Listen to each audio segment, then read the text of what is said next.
तेलंगाना विधानसभा चुनाव में तमाम सीटों के बीच बीतते दिन के साथ जुबली हिल सीट हॉट सीट बनती जा रही है।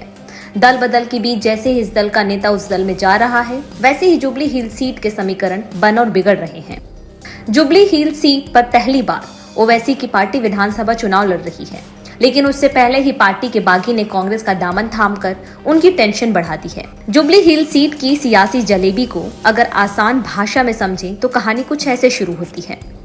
राजधानी हैदराबाद की बेहद चर्चित सीटों में से एक सीट है जुबली हिल सीट। इस सीट पर पिछले चुनाव में बीआरएस को जीत मिली थी। इस बार यहां से कांग्रेस ने पूर्व क्रिकेट कप्तान और पूर्व लोकसभा के सांसद मोहम्मद अजहरुद्दीन को मैदान में उतारा है, जबकि बीआरएस ने मौजूदा विधायक एम गोपीनाथ को टिकट दिया है। इस बीच इस सीट पर ओवैसी की पार्टी ने भी एंट्री कर ली है।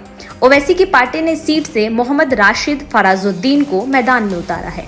पहली बार जुबली हिल्स पर चुनाव लड़ रही ओवैसी की पार्टी अब त्रिकोणीय मुकाबले में फंस गई है, क्योंकि इस सीट पर मजबूत पकड़ रखने वाले वी नवीन यादव टिकट न मिलने से नाराज होकर ओवैसी का साथ छोड़कर अब कांग्रेस पार्टी में शामिल हो गए हैं, जिसके बाद इस सीट से कांग्रेस उम्मीदवार मोहम्मद अजहरुद्दीन मजबूत स्थिति में आ गए हैं।